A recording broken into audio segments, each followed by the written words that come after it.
Define parameters of program. Olá, eu sou a Priscila Franco, voz da Michael Burnham, e você está ouvindo um podcast da rede Track Brasilis.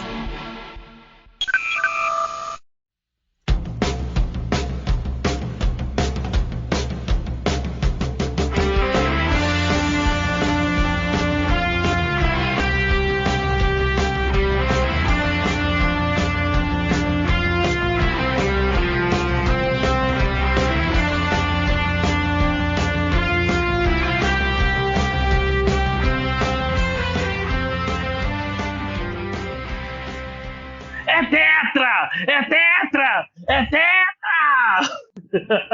Olá, sejam muito bem-vindos. Eu sou o Fernando Rodrigues. Vocês estão ouvindo o Balde do Odo, onde hoje nós vamos comentar o episódio que estava sendo exibido ao mesmo tempo em que Roberto Baggio perdia o pênalti na final da Copa de 94, 17 de julho de 94. E o episódio é inesquecível, é o Teller. Eu só lembro do episódio por causa disso. Mas de qualquer forma, estão aqui comigo para falar desse episódio. Meu querido amigo Alexandre Baggio Bortolucci. Fala, Ale. Olá a todos, um prazer estar aqui com vocês novamente. E eu não bato pênalti. Luiz Baggio Castanheira. Esse é o episódio que a gente vai descobrir o que Sirá do Sirá. Vamos lá. Que Sirá. É isso aí. Também minha querida amiga Mariana Baggio Gamberger. Fala aí, Mari. Eu sou a que pega o pênalti, tá, gente? Boa noite. É o pênalti do Baggio. Precisaria pegar esse. Exatamente. Mas vamos começar assim, vamos lá. Eu tinha falado acho que no Balde do Odo Zero, que esse é o episódio que eu mais me lembrava, porque eu lembro de estar gravando ele em fita VHS enquanto ele era exibido na Record, enquanto eu assistia lá a prorrogação e os pênaltis da final da Copa de 94. Aí saiu o título, o Brasil ganhou, todo mundo feliz, e minha preocupação era, ok, tá passando episódio ainda? Eu fui lá ver a Record, não, eles pararam o episódio pra mostrar comemoração, o Brasil é tetracampeão, etc. E aí minha preocupação era, tem fita pra terminar a gravação do episódio? Castanha, você lembra onde você tava nesse dia? Assistindo ao episódio. Não assistiu a final da Copa e foi assistir o episódio, é isso? Eu acho que eu tava assistindo a final, quando deu a hora do episódio, eu fui ver o episódio. Mas aí interrompeu e voltou pra final, sei lá. Não lembro bem, mas eu vi o episódio. Eu não lembro bem agora se teve um pedação, ele passou, ou ficou um pedação na transmissão do futebol, depois ele voltou, se ele nem voltou e não passou o resto. Não, ele voltou. Eu não sei dos detalhes aí. Não, isso eu lembro. Eu acho que a primeira vez que interrompeu foi quando o Sirá original passou a bola pro O'Brien e o O'Brien começou a tentar controlar lá a nuvem de espuma de barbear, como o Castanha falou agora de pouco. Mas depois, assim, eles pararam por um longo tempo para falar da final da Copa, e depois sim, eles terminaram o episódio. Mari, você tava vendo a final da Copa ou o episódio? 94, tava na faculdade, primeiro ano, a gente teve uma prova de física experimental 3 à tarde, saímos correndo de lá e fomos pra casa de um amigo e fomos assistir o jogo. Em julho? E aí porque acho que teve coisa de greve e tal, eu lembro que foi alguma coisa assim que a gente acabou tendo, mas eu lembro que foi prova naquele dia, saímos tudo correndo da prova pra ir pra casa desse meu amigo, e aí ficamos lá na concentração total pra ver o jogo. Mari, era domingo. Era domingo? Então foi outro jogo que a gente assistiu, aconteceu essa mesma coisa, que a gente saiu correndo pra assistir o jogo, mas eu lembro que teve isso. Minha memória é muito boa, pra vocês verem, né? Como é que eu sei que é domingo? Deep Space Nine passava em 90 domingo. Na Record, domingos às 19 horas. Então não tem final de Copa, né? Também domingo. Então, Mari, já procurou Errei. Mas olha, eu já fiz vários exames de cabeça, tudo nunca deu nada, viu? Ale, você lembra onde você estava no dia da final da Copa de 94? Lembro, cristalinamente, como se fosse semana passada. Eu assisti o final da Copa em casa, com os meus pais e com, vamos dizer, um primo, né? Na verdade, filho de um amigo, né? Da família. E depois eu fui pra praia de Cambori, aqui em Vitória, no Espírito Santo, onde eu resido, né? E onde eu residia também na época. Inclusive, um dos momentos mais envergonhantes da minha vida, né? Que eu apostei com um amigo que se o Brasil fosse campeão, eu pagaria uma aposta. E ele também. bem. E aí a gente teve que pagar aposta e ele, enfim. Então, eu lembro muito bem. Mas vamos lá, falando desse episódio que é esquecível, vamos lá, ele não é tão ruim quanto Move Along Home, mas ele é esquecível, né? O que você acha, Mari? Olha, tem algumas coisas desse episódio que eu gosto. Principalmente, a gente pode dizer que tem 3 histórias aí. A gente tem a história A do Dalrock em Bajor, né, com o O'Brien e o Bashir, que é a parte mais fraca do episódio. Muito embora eu acho que é interessante, porque aí foi a primeira vez que juntaram os dois, que era algo que o Aira queria desde o início, e o que ele pediu, ele disse que para ele entrar em Deep,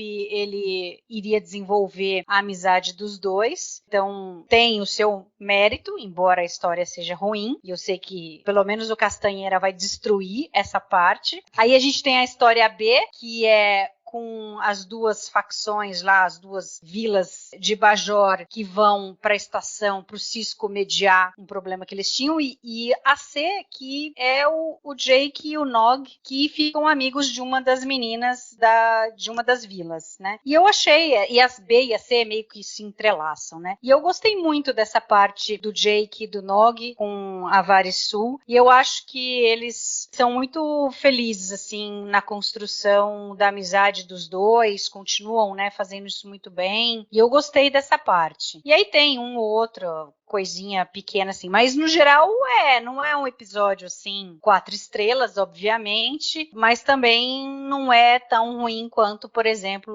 o Move Along Home, que nada se salvava. Eu acho que nesse, mesmo assistindo agora, depois de tanto tempo, dá pra pegar algumas coisas interessantes que aconteceram. A Mari deu a deixa, então vamos para com patrocínio de Nivea, espuma de mulher para peles sensíveis. Castanha, o que você acha de toda essa história do Sihar e do Dalrock e da espuma de barbear? Manda aí. Eu tava falando contigo em off. Aparentemente, essa história foi uma história que o cara que está acreditado, tem que olhar o crédito, ele escreveu como uma história especulativa, né? Aquele tipo de história que você escreve, manda pelo correio para a produção da série, deixa lá, rezando para alguém da produção ler, te chamar para conversar, te chamar para fazer alguma coisa, né? Ou seja, aquela coisa que vai sem compromisso. E por algum motivo, na primeira temporada da TNG, olha a antiguidade dessa história, e por algum motivo, quando o Michael Piller entrou na série, essa história parou na mão dele. Por algum motivo ele se enamorou da ideia.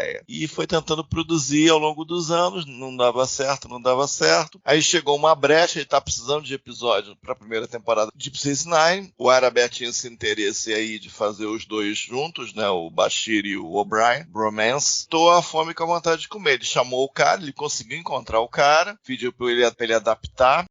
Era bem cedo na produção da Deep Space Nine, os personagens estavam muito crus. E ele adaptou. Eu acho que ele fez um primeiro rascunho, o Arabé foi ajustando, principalmente do jeito que ele queria a relação do Bashir e do O'Brien. Então é basicamente uma história da TNG. Por isso que essa coisa do Sihar parece tão genérico. Você falou, né, Fernando? Parecendo que eles estavam em Bajor. Então parece que eles caíram de nave auxiliar em algum lugar, encontraram aquela vila, encontraram aquela coisa bizarra ali do velho morrendo, o O'Brien virou Sihar e daí vai. Um sistema estelar bajoriano. Então eles, assim, tipo, na esquina da estação. Quiser chamar a Kira, chama a Kira para ajudar. Se quiser chamar a milícia, chama a milícia. Quiser chamar o pessoal da federação, chama. Quiser chamar um VDEC para tentar ajudar ali na parte daquele fragmento de orbe e tal, poderia chamar. Então é uma história extremamente absurda. Isso é parte do problema. A segunda parte do problema é que eu acho que ele distrata muito os moradores da vila. Usa estereótipos, usa coisas muito constrangedoras, né? É muito complicado. Trata os moradores da vila de uma maneira meio burra, muito estereotipada. Ô, Castanha. A ideia do Dalrock é um pouco esquisita, que a gente pode esticar, mas é basicamente que eu sinto assim, é uma história genérica, parece que foi adaptada para funcionar ali, mas é extremamente genérica, e a forma como eles tratam aqueles caras do vilarejo é complicado, é muito complicado mesmo. E fica difícil. Tem horas que eu tinha que botar a mão no rosto, não quero ver isso, tipo, não, naquela hora das virgens, por que isso, gente? O pessoal enlouqueceu, gente, o pessoal enlouqueceu. 3 virgens para o chefe O'Brien. O'Brien. Eu tava tentando interromper pra falar isso, Castanho, mas eu vou jogar essa bucha pro Alexandre. Manda, Alexandre, mas fala aí, dá o seu perfil aí. As Três Virgens eram um patrocínio Gillette, a responsável pelos efeitos do Down Rock? O que você acha? Então, diferente de vocês, eu tenho pouca aversão a essa cena. Eu achei ela até engraçadinha, né? Porque a reação ali do Colmini, né, do O'Brien, eu achei, assim, bastante genuína, né? E ele não sacou, ele não entendeu o que estava acontecendo, né? E meio que o Bashir teve que explicar, né? Mostrar pra ele, ó, eles estão aí pra te atender, né? Bashir, os serviços, né? O Bashir entendeu rapidinho, viu? Exatamente. Deve estar mais acostumado, né? Os serviços, né? Então, e o O'Brien tá casado há muito tempo e tal. Então, assim, obviamente que não estamos falando de Shakespeare, né? Mas não me desagradou essa cena, não, né? Eu gostei dessa cena. Até porque depois teve uma mudança de tom ali, né? Enfim. Com a faca? Não. Aquele burocrata lá da aldeia falou: olha, meu amigo, você é o Sirá, é isso mesmo, né? Você vai ter que salvar a gente aqui. E é assim que a vida acontece. Né? Traz a Keiko e a morte, você vai mudar pra cá, gente. Exatamente. Muita loucura. Aí, obviamente que não é um diálogo tão inspirador assim, mas assim, a mudança de tom ali, você vê que a capacidade ali do Colmini, né, de mudar o tom ali, eu achei... Não, a atuação do Colmini é boa, porque de modo cada coisa torta ali pra ele se virar, que tem que se respeitar, né? Eu gostei também da cena deles, dos dois, no Runabout, né, quando eles estão indo pro planeta. Achei também uma boa introdução, né, da relação que teria os personagens aí. Me chame de Julian. Isso, me chame de Julian. E o O'Brien, né, fazendo literalmente ali papel de O'Brien, né, mas, meu amigo, não vamos complicar não, né, vamos fazer um simples aqui, né, por enquanto não tem relação estabelecida. Vamos resumir aqui, meu querido, vamos, a vida tem que ser simples, né. Então eu gostei, assim, dessas duas cenas dos dois. Glad to hear it. I mean, the only reason I bring it up is because your opinion means a lot to me. And I'm aware that I have a tendency to run off at the mouth sometimes. Is that a fact? I suppose it's just a nervous habit. I hope you don't hold it against me. Oh, not at all, sir. And one more thing. What's that, sir? I don't think it's really necessary to call me sir. Well, what should I call you? Well, you're my superior officer. How about Julian? Uma cena também ali no planeta também que eu achei interessante, logo no final ali, ele fala, rapaz, o O'Brien fala, vambora antes que os caras mudem de ideia de novo aqui, né? Mas se resume a isso também, né? O episódio meio que se resume a isso. O episódio sabe que é tosco, eu acho. Ele tem consciência que é tosco, né? Na verdade, é o que você falou, né? Tem consciência da tosquice dele. É o que você falou, o Michael Piller ali estava desesperadamente precisando de um roteiro, acho que provavelmente por causa daquela greve de roteiristas que teve, né? Ali em 92, 93, que assolou ali Hollywood. De forma geral, deve ter impactado também a produção ali. E ele falou, vamos pegar isso aqui mesmo, dar uma refrescada nele e vamos botar o negócio para acontecer. O engraçado é que esse episódio ele teve um gasto com efeitos visuais e cinematografia bastante alto, né? Esse episódio foi gravado no lendário Estúdio 18 da Paramount, né? Pra quem não sabe, foi onde foi gravado Janela Indiscreta, né? Em 54, lá 1954, do Hitchcock, sim, com o James Stewart e a Grace Kelly. E lá foi gravado também Os Brutos Também Amam, né? Não sei se vocês já assistiram o Faroeste lá, em inglês chama Shane, né? Do George Stevens, com Alan Ladd. Isso. É um baita do estúdio e também onde foi filmado, não sei se vocês conhecem, a chegada do Dalrock. Isso, Insurrection. Esse foi o grande momento do Estúdio 18. O Insurrection foi gravado lá também. E aí, assim, né? Você teve um grande dinheiro ali, uma grande quantidade de dinheiro, orçamento para fazer o episódio, mas com o roteiro que tinha lá, fizeram o que deu, né? Uma outra coisa interessante também do episódio é que o Lawrence Monoson, que é o Sirá jovem lá, o Rovat, tentou esfaquear lá o O'Brien, foi protagonista do filme O Último Americano Virgem, que era um filme da minha infância, adolescência ali, que eu assisti algumas vezes, passava no SBT principalmente. Sério? Essa eu não sabia. Ele era o protagonista. Talvez o Fernando se lembre. A gente tinha lá uns gostos parecidos, né, Fernando, nessa época, né? Você chegou a assistir esse filme? Eu não cheguei a assistir. Eu acho que eu assisti. Acho que se eu pegar pra ver, eu lembro. Acho que eu assisti, sim. Eu não assistia muito SBT, então eu não cheguei a assistir, pra ser sincero, mas... O Americano Virgem. Gente, ia morrer sem saber, essa aí. E esse filme tinha uma trilha sonora incrível, né? The Police, Lionel Richie, Blonde, Real Speedwagon, que tem a música tema do filme, enfim, Uma Ligo, Oingo Boingo. Nossa, tinha um monte de banda famosa na trilha sonora desse filme. Então você assistia mais pra escutar as músicas do que pelo raso fio de história que tinha esse filme, né?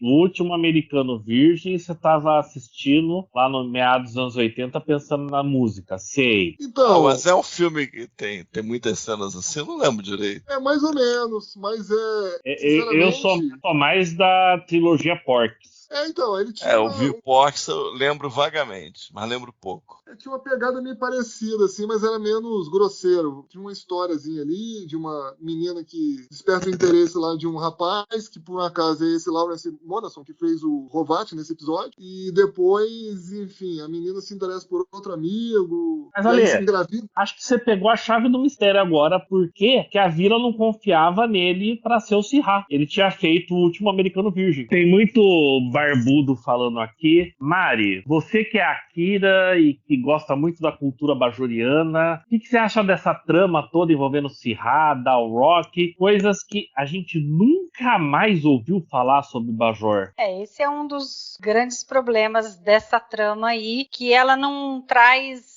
nada de bom para a mitologia bajoriana, né? Para a cultura bajoriana. Realmente nesse sentido ela é esquecível, né? Eu acho que dá para entender, a gente pode assim meio que extrapolar dizendo que essa coisa do Sirá ter inventado isso, esse Dal'Rok, não sei o quê, a gente pode pensar na ocupação, no quanto os bajorianos estavam sofrendo, e isso foi uma maneira que o primeiro lá arranjou para dar uma motivação para eles. Mesmo o Sirá chamando ali o Bashir, né, ao invés de chamar qualquer outra pessoa, como o Castanha comentou, a gente poderia dizer, né, ele teve uma visão, isso sim faz sentido dentro do que a gente já tinha visto sobre Bajor, e até engraçado que quando eles chegam lá, né, o cara fala assim, os profetas, né, que fizeram o Sirá trazer vocês aqui, né, e aí o O'Brien fala, não, quem me trouxe foi o Sisko, foi o meu comandante que me mandou. Só que se a gente pensar que ele é o emissário, faz todo sentido que de um jeito ou de outro o O'Brien foi mandado lá pelos profetas.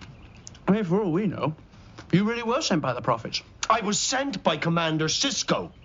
Mas enfim, isso daí até que faz sentido, teria que fazer levantar a descrença aí, mas enfim. Agora, o que é muito ruim é como eles retratam as pessoas da vila. O Castanha falou bem, é vergonhoso ali, o pessoal indo atrás do O'Brien, naquela hora, um pouco antes vai a moça com o bebê, ok, isso é muito normal se a gente pensar, pessoas religiosas, tal, receber a bênção, tudo, mas depois vem o pessoal assim, Sirá, Sirá, Sirá, querendo falar com ele, e as 3 virgens lá, pelo amor de Deus, aquilo ali é de morrer, de novo, quem foi que não leu esse roteiro e não resolveu cortar essa cena, porque não dá. Tem condições essa cena, não. Eu vou falar pra vocês algo que eu falei pro Castanha antes da gente começar a gravar. Se vocês olharem os créditos do teleplay desse episódio, tem o dedo de um tal de Iris Steffenberg. Então.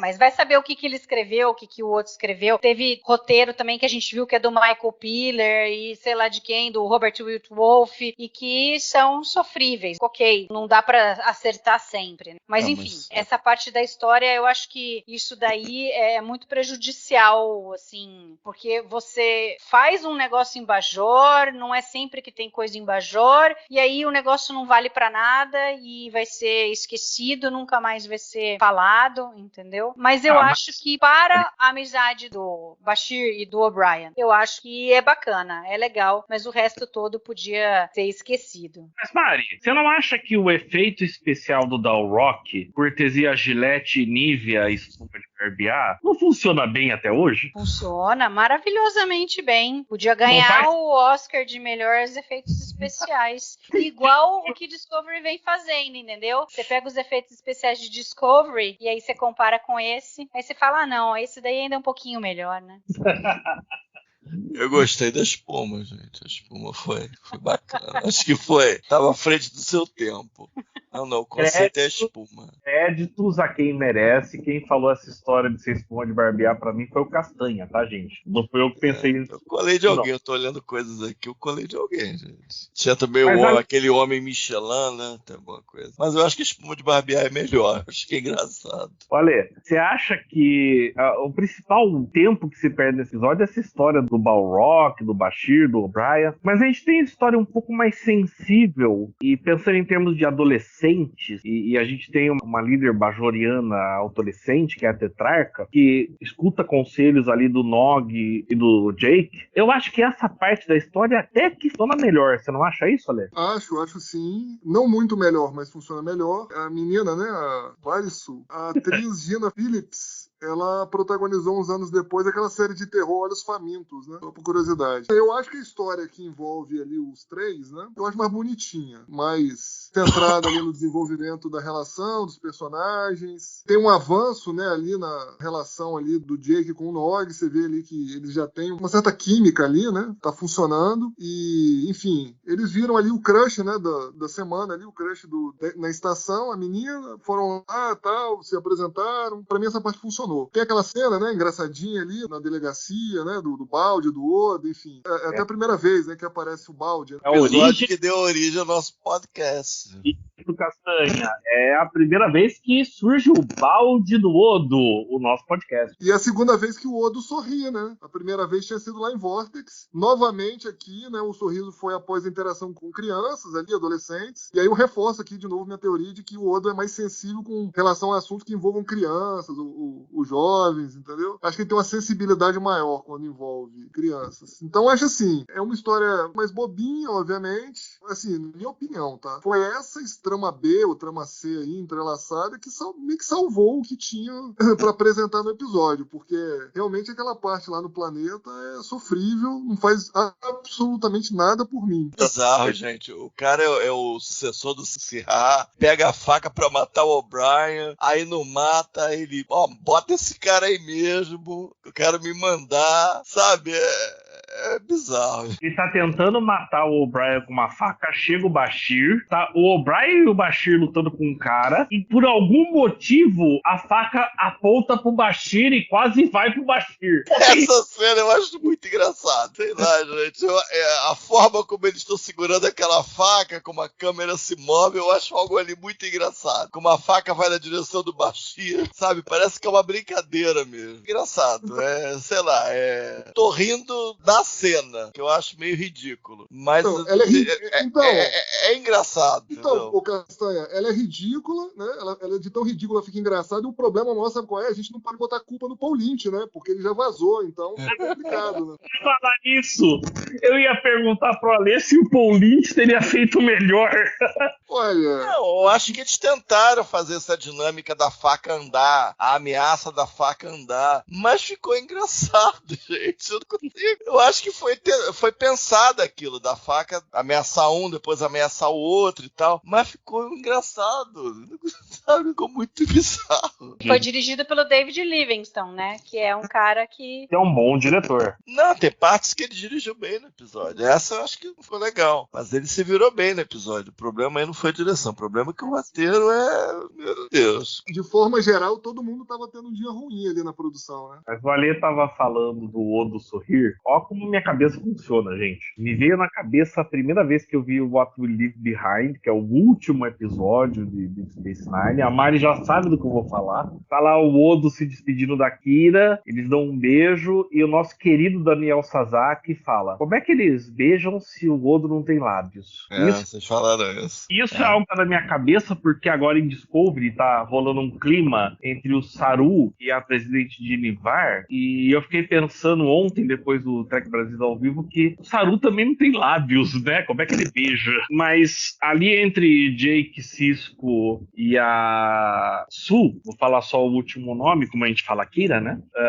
Não é porque eu esqueci o sobrenome dela, tá, Mari? Não, mas aí o sobrenome é o Variz. O nome é Su. Por isso que eu falei, eu esqueci o sobrenome dela. O nome dela é Su, como o nome Neris. dela... É que você tinha falado como Kira, mas é Neris, né, o nome da... Tem razão. Mas, Mari, você acha que a tetrarca de uma tribo em Bajor ia envolver numa pegadinha com o mingau que o Nog preparou ali? Não, primeiro que ela não sabia o que ele ia fazer. Tava ela e o Jake lá meio sem saber o que estava acontecendo. Primeiro era só ir ali para pegar o balde. Agora, a gente tem que pensar que ela provavelmente muito cedo perdeu os pais e se viu na situação de ter que comandar a tribo dela, e ainda por cima agora com esse embate com os Navó, e que ela tem que tomar uma decisão, entendeu? E o quanto será que ela conseguiu ser criança nesses últimos tempos? O quanto ela conseguiu estar entre pessoas da idade dela? Então eu acho que ela chegou ali e teve uma oportunidade que ela não tinha lá em Bajor, mas além disso eu acho que na realidade a grande coisa dela ficar com eles, e ela fala isso, é que ela queria saber quem era o Sisko. E logo que ela descobre que o Jake é o Jake Sisko, ela viu uma grande oportunidade de descobrir quem é o Sisko, e eu acho que isso foi uma coisa bem interessante, porque você, através de uma outra pessoa da sua idade, né, de um adolescente, ver qual é a visão que ela tem de um adulto, tal, é diferente de alguém falar, não, o comandante Sisko é um cara muito centrado, ele é muito justo, tal. Isso ela ouvindo dos bajorianos falando. Ela ouvindo uma visão mais humanista do Sisko, eu acho que fez ela se aproximar mais do que provavelmente ela imaginava o que era o pai dela, tudo. E eu acho que isso deu uma segurança para ela no final de confiar nele e seguir com as negociações. E claro, aí ali também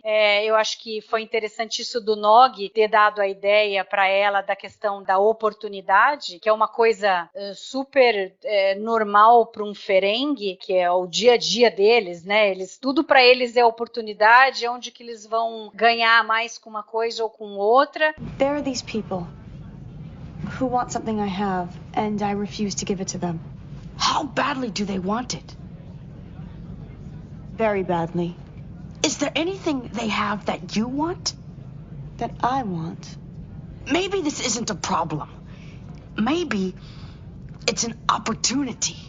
E talvez o Nog sinta-se um pouco inferior em relação ao Jake, e ali a situação dele na estação, porque agora ele tem uma outra visão do que é a federação, tudo, mas ao mesmo tempo ele tem as origens dele, a família dele, tanto que ele meio que fala assim, ele tenta reforçar que o pai dele é um cara legal, que é um cara que não sei o que, tudo, mas você vê que ele já tá meio balançado, porque ele também vê o Sisko já com outros olhos que antes ele não olhava e que a relação dele com o Jake faz. Então eu acho que foi legal isso. Ele ficou contente pelo fato dele ter dado uma ideia para Varys que fez com que resolvesse a situação dela. Então eu acho que são coisas todas que engrandecem os personagens e fazem crescer a história. Mas Mari, eu concordo com você se a gente analisar esse episódio individualmente. Mas o Sisko não é o emissário dos profetas? Então isso não deveria ser suficiente para um bajoriano confiar nele?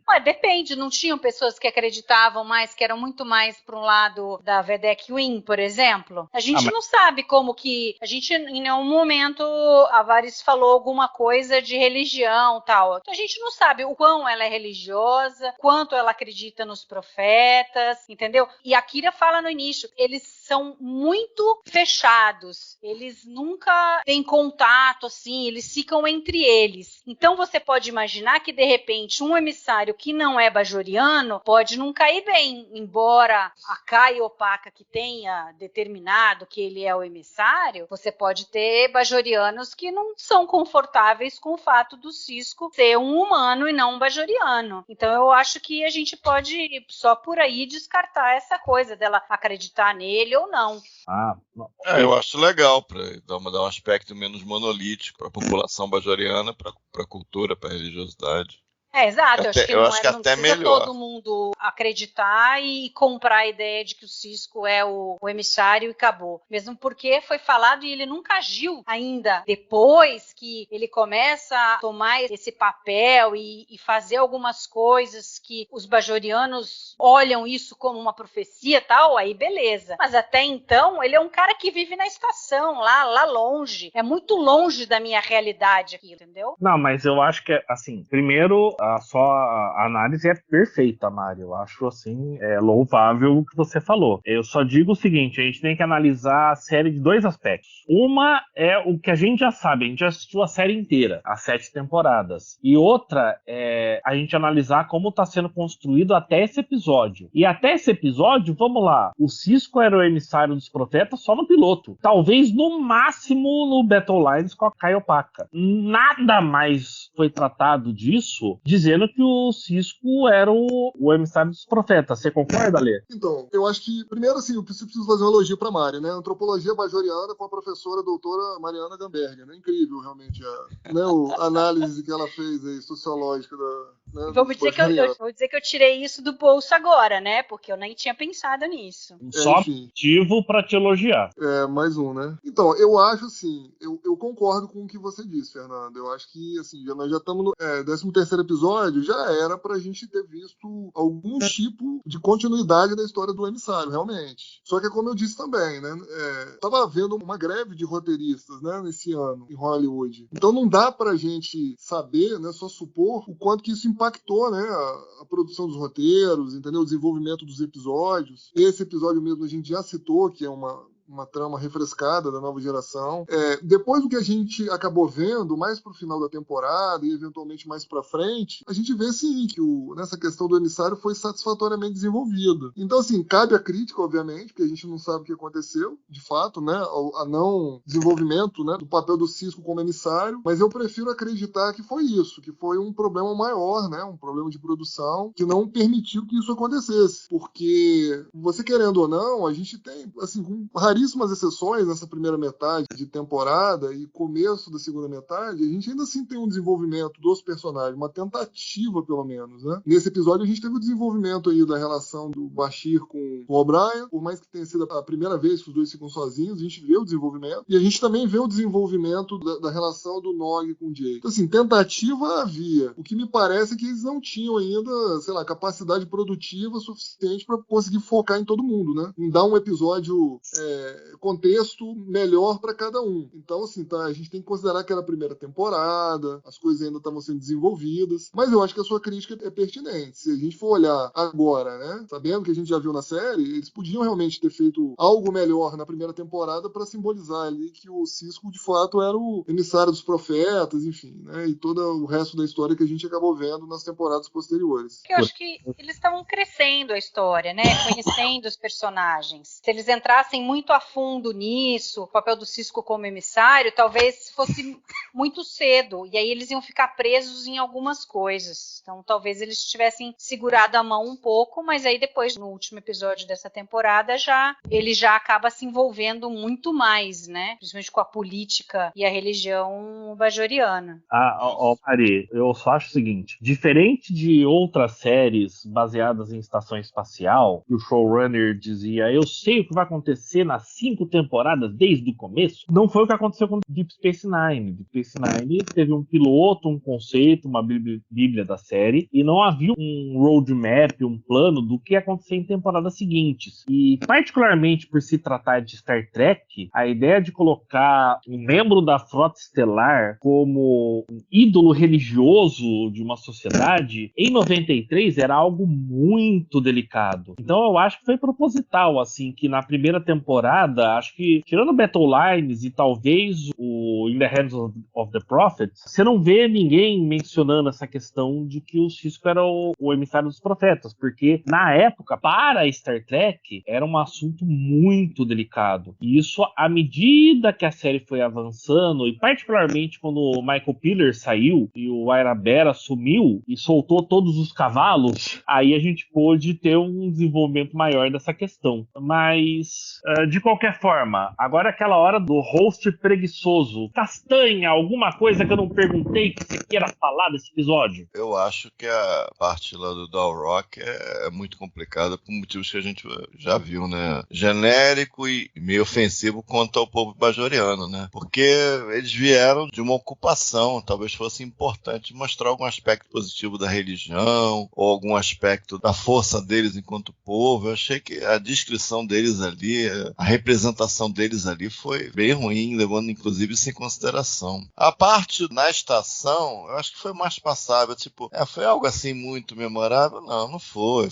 bobinho e tal, mas pelo menos eu acho que é passável, né? A gente entende as coisas indo de A pra B, de B pra C, né? Não teve faca, não teve Dal'Rok, não teve espuma.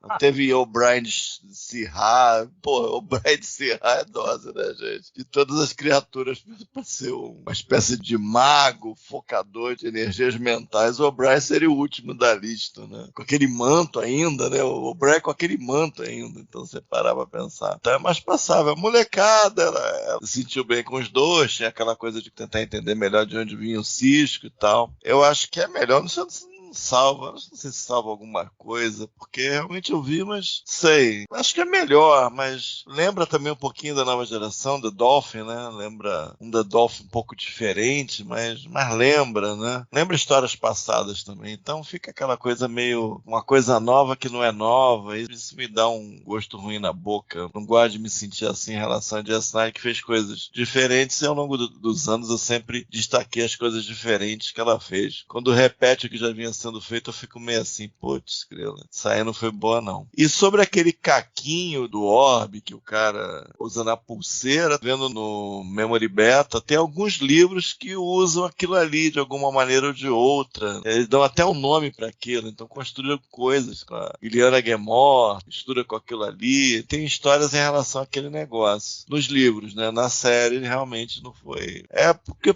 poderia se pensar que não talhou um orbe, a pessoa não foi lá e tirou um pedaço de um orbe. Se acha que foi um fragmento de orbe pelas propriedades que o negócio possuía, ou se aquilo ali foi uma coisa, aquilo só veio de algum lugar, como os orbes vieram. Mas nesses livros tem uma meia dúzia de livros que tratam dessas coisas, sobre esse, tem até o nome, pá não sei o que, tem até o nome assim, essa pulseirinha, não, é pá não sei o que, tem no Memory Beta, essa pulseirinha com aquele caquinho de orbe. E no mais, eu acho que é um episódio bem fraquinho, o tempo levou em determinadas coisas, mas o roteiro, acho que ele já saiu da largada com o roteiro atrapalhando demais, é muito complicado. Eu acho até que, honestamente, por mais que o Aira quisesse juntar o O'Brien e o Bashir, eu acho que não tem, eu nem acho que tem tanta fagulha nesse para você sentir que tem algo ali, comparado, por exemplo, com o Odo e o Quark. Você sente mais fagulhas. Eu acho que ainda precisaria de um tempo para... Potencial até tinha, mas ainda não estava muito claro se esse potencial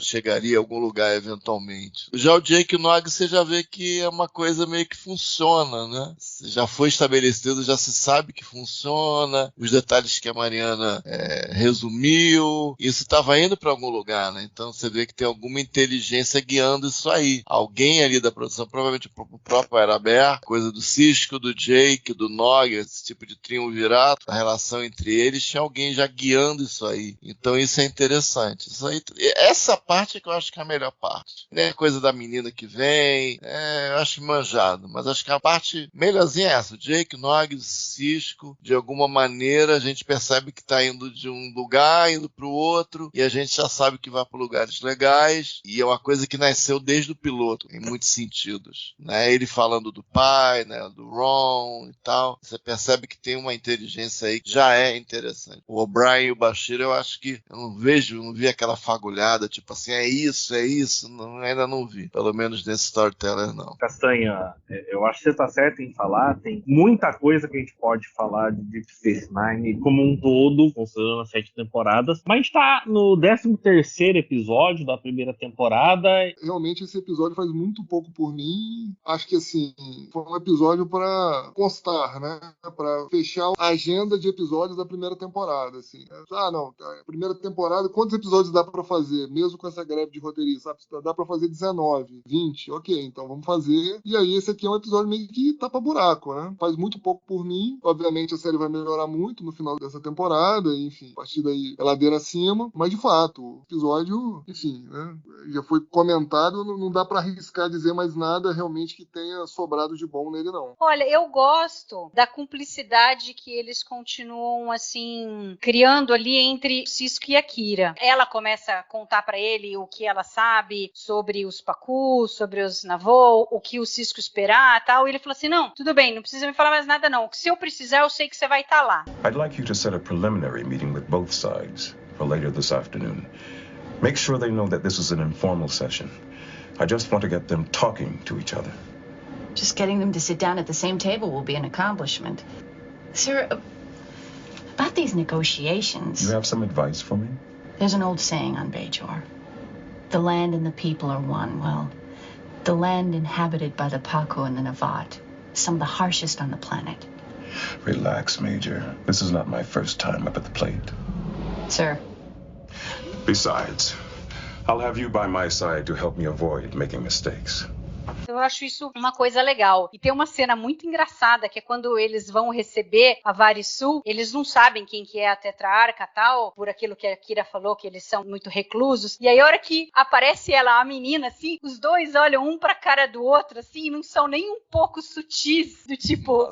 Né? Aí a menina, que já deve ser super complexada pelo fato de ser uma adolescente, ter que representar a vila dela, e aí chega o comandante da estação e a primeira oficial e olham assim do tipo, não acredito, uma menina. Mas assim, foi muito engraçada a cara dos dois. Eu só acho que infelizmente eles pecaram e eles perderam uma grande oportunidade de aumentar essa questão da cumplicidade aí dos dois, porque o Sisko deixa implícito que se ele precisar, a Kira vai estar lá pra ajudar, e assim, como se assim, eu vou precisar, isso para por aí na conversa inicial deles, não mostra mais nada. Na realidade, essa história talvez até seja a história C e não a B. O Nog e o Jake com a Varys tem um peso muito maior do que essa outra parte, né? Então eu acho que foi uma coisa perdida que poderia ter sido interessante para aumentar aí a relação do Sisko e da Kira, dela ter uma participação maior nessas discussões que eles tiveram ali, né? Faltou essa cena, realmente.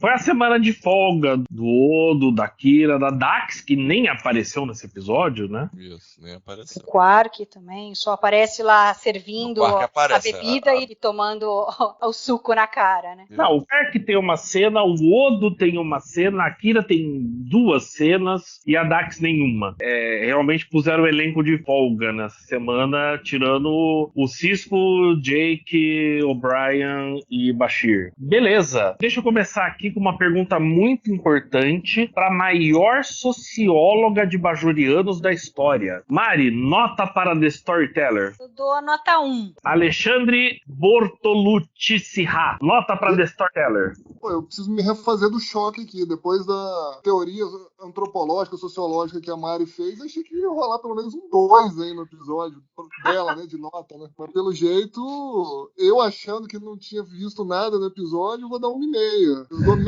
meia estrela pra cada cena que eu gostei, que eu já descrevi, né? Que é aquelas cenas lá com o O'Brien, o baixinho, e mais aquela cena lá do balde, lá na delegacia, que eu também gostei.